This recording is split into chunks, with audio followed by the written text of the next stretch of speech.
Excellent. Well, hello everyone, and again, welcome to another Fantastical City of Steamtopia podcast.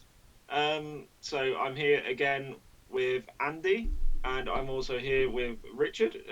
Hello to both of you. Good to see you again. Yeah, good to see you too. Hello. Yeah. So this week, we were going to discuss, as Andy's background very brilliantly shows, was going to discuss entertainment. So who would like to get us started? Do you want to sort of go through the kind of topics we're going to talk about first, sort of thing? Yeah. I mean, like we're going to cover a wide range of different entertainment things. So you've got your so my one of my ideas is going to be sort of like almost like computer game, but not ish. Then another idea is musical. And I, what ideas did you have for like an entertainment? I was going to talk about some of the sort of mad things that the Victorians actually did for entertainment in an age sort of before television and other sort of forms of some of the slightly wackier things that they did. Yeah. Okay. Richard. I was thinking a little bit more about, like when on these podcasts, I've been thinking a little bit more about what would happen if we were, or like if we went to Mars and colonise Mars. So what sort of entertainment would we need up there? Because obviously you can't work hard and not play hard as well. So I'm going to give a little bit of thought to that, and I was going to talk about some of the ideas I've got around that score. Martian entertainment in the annex of Steamtopia that's on Mars. Okay, yeah, all right. That sounds like an interesting one. Would you ship Martians back to Earth as a circus curiosity? What, a sideshow? Yeah. Well, that's a good. All right, we got our first subject right away. We didn't even think about it, but boom, there we go. That actually is quite interesting. So yeah, you could have Martians as, the fantabulous Martians and that as a sideshow piece. Yeah. So what sort of thing would they do as a sideshow piece? No, that's the question, isn't it? I mean, then you get into sort of what Martian culture is. I can imagine like telepathy. So actually, mind control. So making things like lift up off of the ground and stuff like that. I can imagine that being quite a Martian thing to do. The other thing is whether they'd be doing sort of with the Martians a bit like, as much as we don't like to discuss it, sort of thing, what the circuses used to do with animals, where they'd sort of be trying to, like they used to do with chimps and that, and have them just there drinking as tea and that performances, kind of. just in cages, just to be stared at. I was thinking more like I was thinking along the lines of I've just see like instead of having a parade of elephants or something like that, having a parade of tripods, like having a parade of them like parading through, and instead of blasting the crowd and like killing everyone, like firing on no popcorn or something like that into the huddled masses. Yeah, you could have a whole Martian circus. So Yeah. literally, you'd have your side acts, then you'd have you'd have your tripods. You'd have a huge big top, absolutely massive, and then you would have like tripods going around, and you could have like the smaller Martian creatures going around as well. And I mean, you could even have your big top could be just sort of strung between two tripods. Yeah, or it could be hanging from zeppelins. Ooh. Yeah, just have like zeppelins like floating in the sky, holding up this big top. That would look the other amazing. thought is, if the Martians were sort of way off the ground in these tripods, they could be sort of quite acrobatic. So you could have sort of Martian acrobats. Yeah. Yeah, they could be like a traditional circus. Yeah, but a bit like you have sort of your Moscow State circus sort of thing. You have the Martian circus. The Martian state circus. Yeah, yeah. Yeah, I could see that actually. I'm not gonna lie, I was a bit worried about this subject because I was having an hour in about what we could talk about, and then we just come out with that out off the bat, which is quite amazing, really.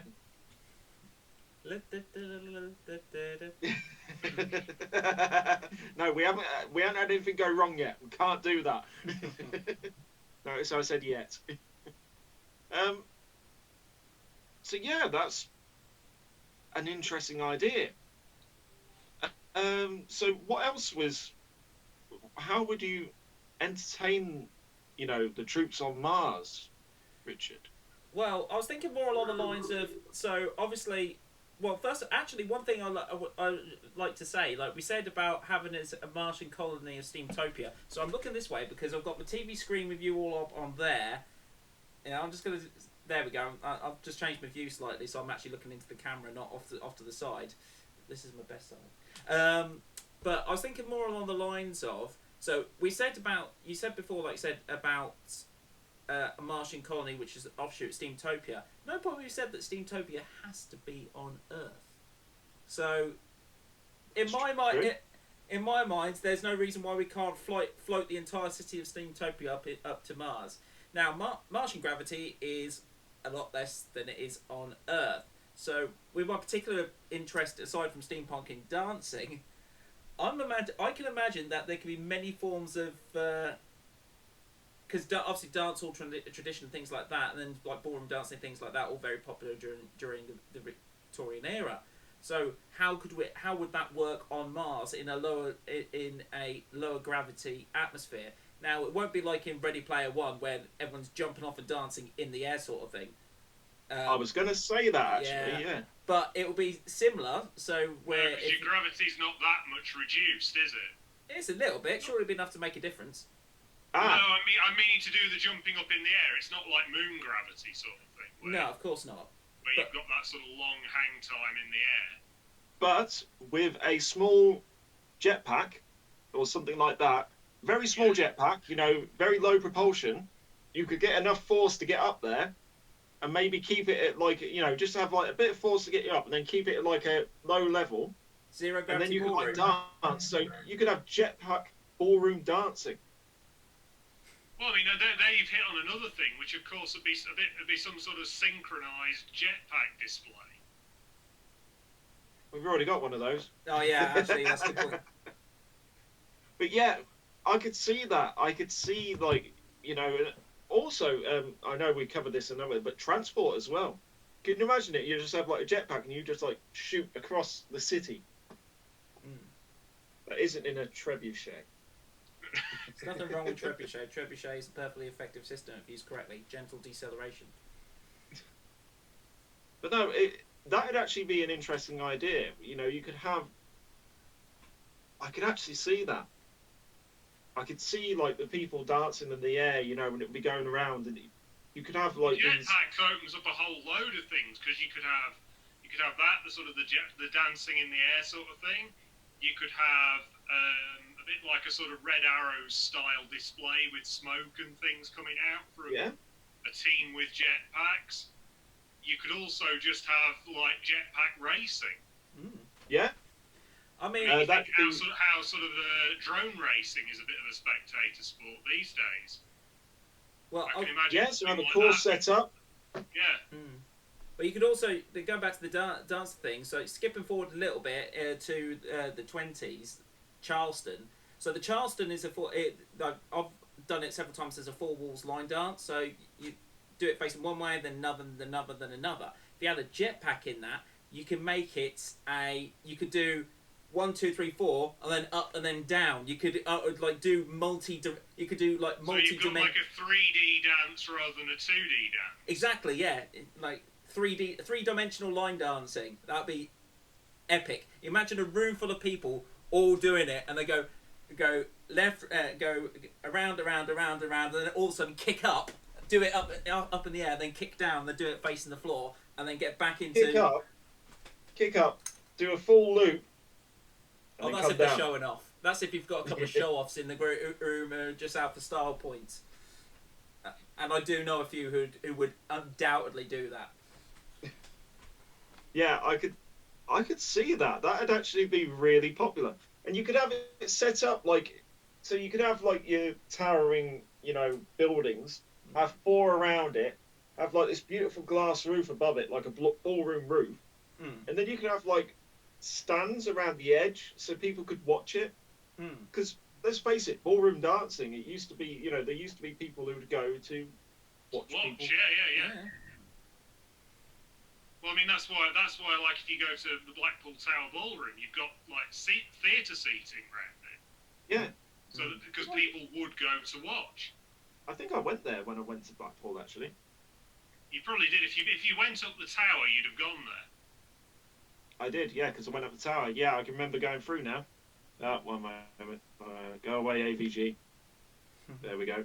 No, who's this now? Sorry, computer's just keeps on doing stuff. There we go. You're not about to get kicked out, are you, Rodney?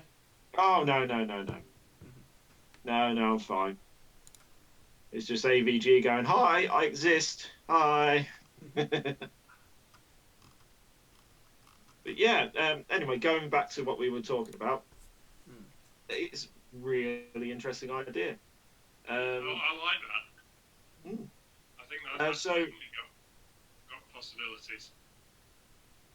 Yeah, I could actually see it. I could see it. That I can picture it in my head now. And on a separate note, Midday Drinking by Victor and the Bully is an amazing tune to do in Charleston too. Really, really good. You see him do it up on stage, but yeah, that I really hope that we get enough people one day at one of the performances to get everyone in the crowd like banging out of Charleston. It would look epic. I need some training first. If you can step forward and step back, you can do a basic Charleston. Training first. I couldn't swivel to save my life, but if you can step forward and you step back, you can do it. I promise.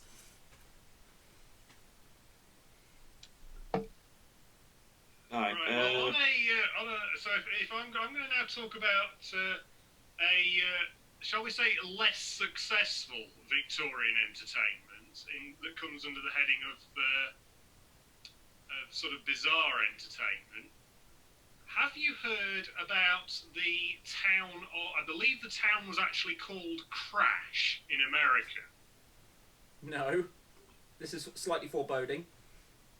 Basically, this was in the early days of the American Railroad, as it was called there, and they decided that it would be an amazing spectacle to set two old steam locomotives in motion, have the drivers jump off, and have a head-on collision at this town called Crash. So they built this temporary town in the middle of the desert, where one of the main railroad tracks was. Two locomotives that were basically scrap locomotives, set them in motion, drivers jumped off, and they... You see, I could actually see that, but expanded. So Except what they failed to take into account is that locomotives have high-pressure boilers. I was just thinking that. That sounds like... Yeah, it didn't go well. How many? 90. Jesus. Approximately. Yeah, I was thinking, actually, you could do that with... You could have, like, a stand there, have it quite far away, have video cameras, have it as a city. A long way away. But also old airships, out-of-date airships as well. And then have anti-aircraft cannons along the side of the spectators, so that if it starts, so if they hit and then it veers towards them, you can just knock it out of the sky. That seems wasteful. I mean, first of all, I don't approve... No, these are old, out-of-date airships. They'd be like steam trains, wouldn't they? You'd get out-of-date ones that would just need to be destroyed.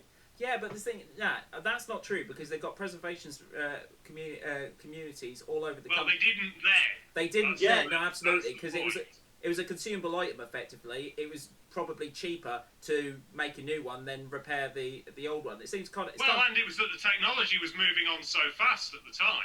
Yeah, true. still, it was obsolete. It's kind of heartbreaking to me because it's kind of like you've got your trusty old dog Rover. He's getting on a bit, and their attitude to deal with it was to get another dog and take Rover out behind the woodshed. Yeah, but that's the thing. With this, in the steampunk world, there would be literally thousands, millions of these. I mean, you've got to think how many locomotives they scrapped here in the 1960s. Yeah. Yeah. But the difference is you're not I think the difference between the two is obviously the 1960s they weren't coming back. They're getting scrapped for good. Yeah. But at the same time, what you've got to think then is that, say, that locomotive that was made in the 1960s. I mean, you've been to the National Railway Museum. You can see the difference between something like that and something like Stephenson's rocket. Yeah. How out of date that technology would have been. This is purely the nostalgia in me. It's the fact that you've had a good working life, and now. But what you've got to think is if you've got hundreds of them, you're not putting hundreds into preservation. No, because you physically can't. Yeah. So you're keeping the best 10, let's say, for preservation. What do you do with the rest of them? That being said, the only other option. I was gonna say it's still. I think it's kind of funny. It's like their last little bit of revenge. It's like, right, you're gonna crash us into each other. We'll stand by. Here's our last big treat for you. This is what you get for not paying attention. I haven't looked into this for a while. I could be wrong on the numbers, and I could be wrong on the name of the town. It was something like either Crash or Smash or something like that they called this temporary town. I'll look into it. I'm going to imagine it didn't happen again. It was only ever attempted once, put it that way. I could see it working with airships.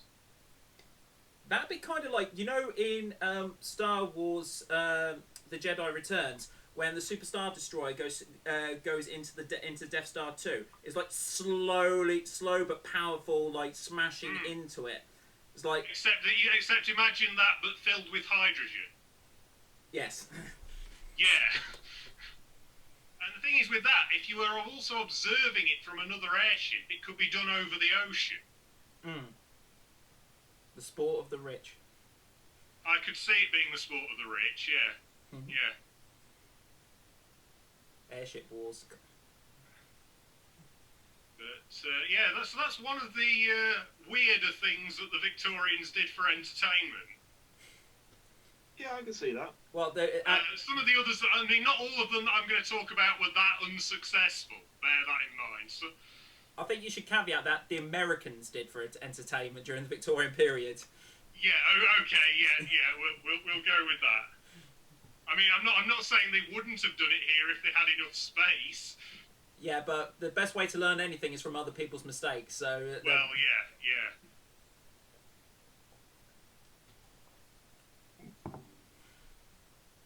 Yeah, I could see it. I could see it go. I could see it being really popular. And like you said, you would have a massive excess of people, of machinery that you'd need to get rid of. And I can imagine that there wouldn't be like a big recycling. It's no different from basically Mumbai, where they take the old oil tankers and then just ram them at the beach. That's right. Well, I mean, the other thing, of course, to think about is something like your demolition derbies that they have with cars. Yeah.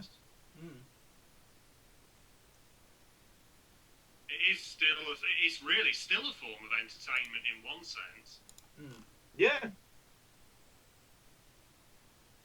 I mean, I can see it. I could see it being really popular. And I mean, I assume you've seen the thing that more recently, when talking about the train one again, that people did turn out to see. I mean, that was done obviously under controlled conditions. Is when they first started. You can find this video on YouTube. When they first started running nuclear flask trains. I know what you're on about. When they did the thing to test how robust they were, and they put one of these nuclear flasks on the track, got a Deltic fully laden up to sort of 60 or 70 miles an hour, and crashed it into it. And there were hundreds of people turned out to watch. Yeah, or there's the Boeing aircraft that they remote controlled crash to show the new form of fuel that they were using on um, how it wouldn't affect the cockpit. Yeah, it's an old video. It's from the early 90s, late 80s, and they bring it into fly, and they've got like these four basically massive blades where the engines are, but they mess it up and they miss them, but it still gives enough um, destruction that you'll see like one or two flames going into the actual canopy, but everyone in it would have been fine. You know, a few bumps and scrapes, you know, and stuff like that, but other than that, they would have been fine. Can I also quickly say, hello, Alan Monk. Thank you for watching. It's good to see you. Right. We've got a viewer. Yeah. But yeah, I could see like. Well, I mean, if Alan's viewing, we've of course got to mention duelling. Oh yeah. Yeah, I could see it being a national sport, as well as parasol dueling. Hmm? So, as a pastime and that, it would be like a form of Steampunk Olympics. But what else would we have? So I can imagine that there would be like the Bartitsu Championships. Yeah. Yeah. So for those of you that don't know, Bartitsu is a Victorian form of martial arts that mostly involves a walking stick, and it's designed for, so say some cad comes along and steals your girlfriend's purse on his bike, you take the walking stick and you put it in the back spokes of the bike and stuff like that. There's loads of pictures and loads of books about it. It's also known as the Sherlock Holmes form of martial arts. So it's very interesting. I can see that being a Olympic sport. Yeah. And again, you know, stuff like the jetpack racing on Mars and stuff like that. That would be an Olympic sport. You've also got like things like the Great Exhibition and things, and like there's a lot happening during the Industrial Revolution, and people were proud of what they achieved and showed those achievements off, and the general public wanted to see what the Great British industrial base can produce. In a steampunk world, I'd imagine it'd be a similar story. So if we're talking about ether powered devices, it'll be showcasing them. It's kind of, in fact, kind of like Asylum, something kind of like any big festival. Yes. I mean, when you're talking about ether powered devices, of course, you get on to why electricians are called electricians. Which is because they were seen like magicians originally. They were stage performers, showing what could be done with electricity. Oh, right. I didn't know that. No. So I can imagine that being still a form of entertainment where, I mean, you've seen some of the videos on YouTube. I'm sure you've both watched videos of these people firing Tesla coils at each other. Yes, maybe. I'm sure that could be a form of entertainment. Faraday cages all the way, or stuff like that. Yeah. I saw a video recently of someone playing Toto's Africa using Tesla coils. That was using Tesla coils, yes. That was pretty impressive. Yeah, I could see that. You know, people turning electrical like Tesla coils and that into musical instruments. You could have I wonder if you could create the ultimate combination and control the Tesla coil with a theremin. I could see it. It would be possible. Yeah. You'd most probably get a lot of electric shock, but it'd be possible. As long as it looks good. Yeah, that'd actually be. You could have essentially, you could have an electric light orchestra. Oh, Richard. Yeah, I saw that. Yeah. Oh dear. Okay, so apparently it's not I thought I checked this out. I did look at this earlier. It's 3 or more. That'd be why. So it's So not if up it's just to. 2 people, it's fine. Yeah. I thought it was 3. Nah.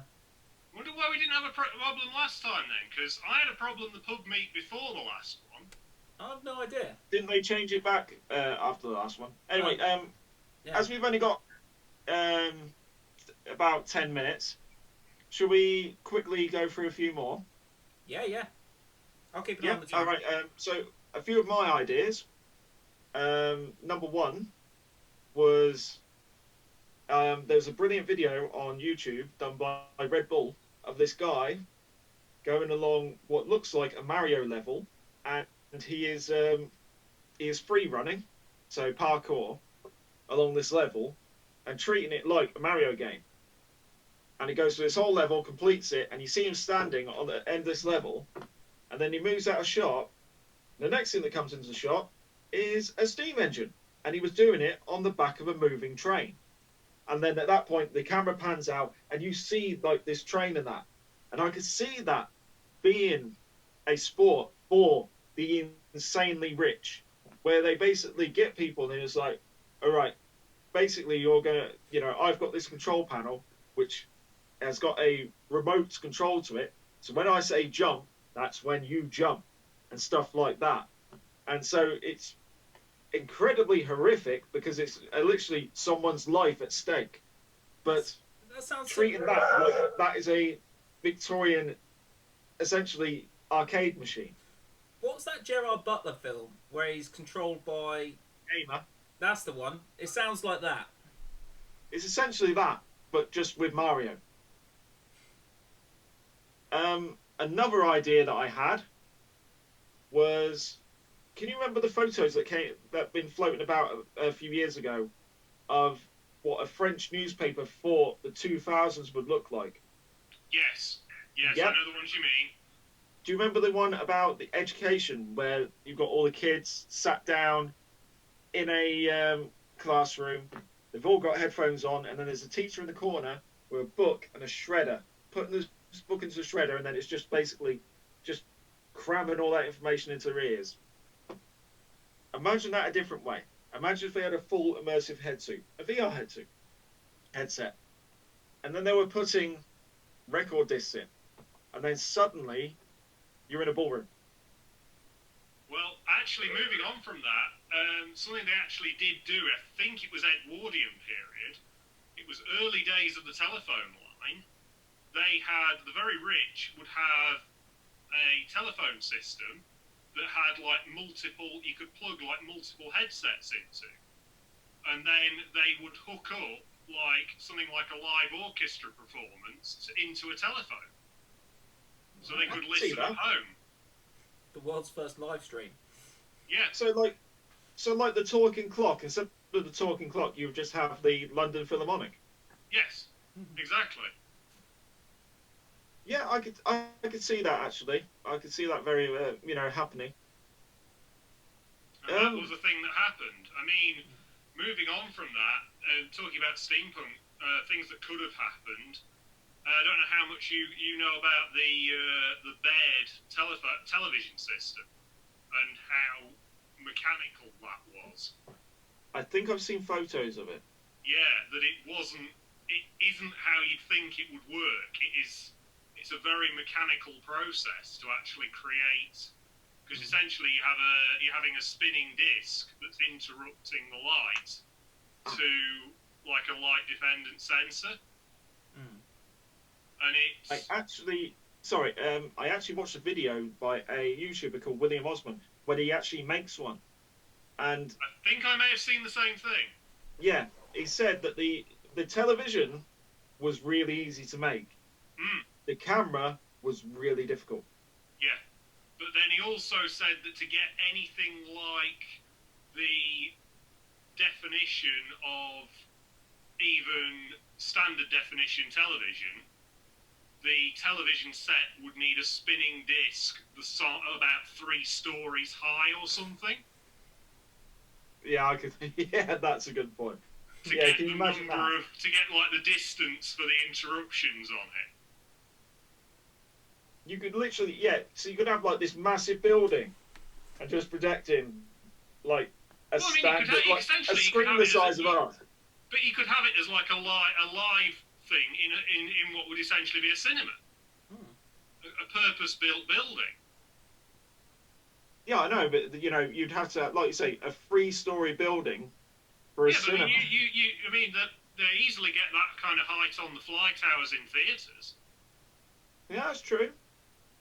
So I don't see why that wouldn't work as a like form of mass entertainment. The only thing I could see about it, I could see it being extremely loud. Yeah. Yes. It would just be like,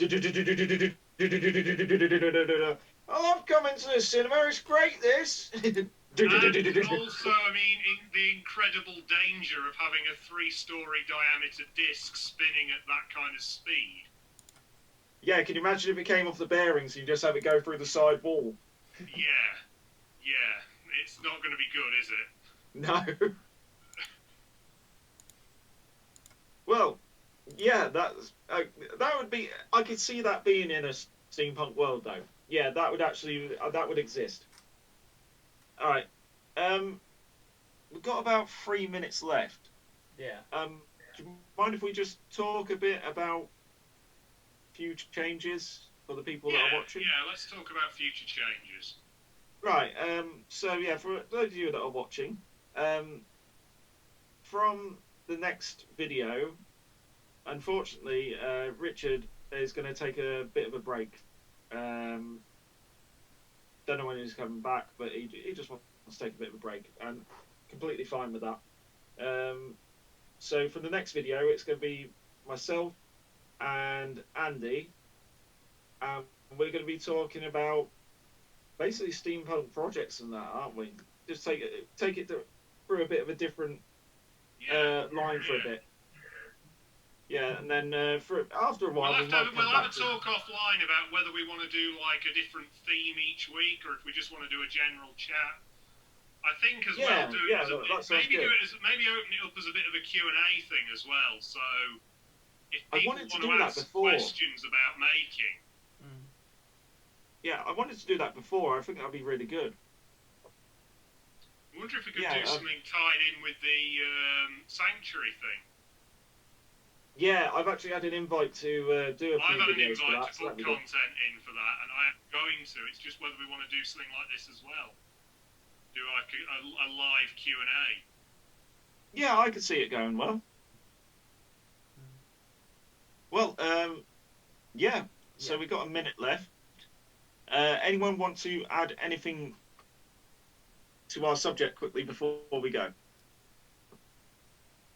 Don't think so, really. I mean, it's sort of there's a lot that they did in that era that they would never have done now. Put it that way, and it's how much of that you would take into a steampunk world. Yeah, I think that's what it really comes down to, and then obviously things like the jetpack type things that would be unique to a steampunk world. Yeah. Well, we've had some really interesting ideas tonight.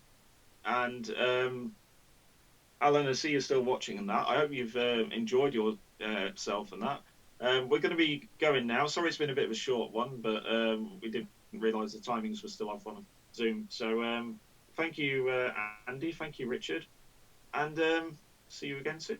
Thank you very much. See you soon. See you soon. All right. Bye.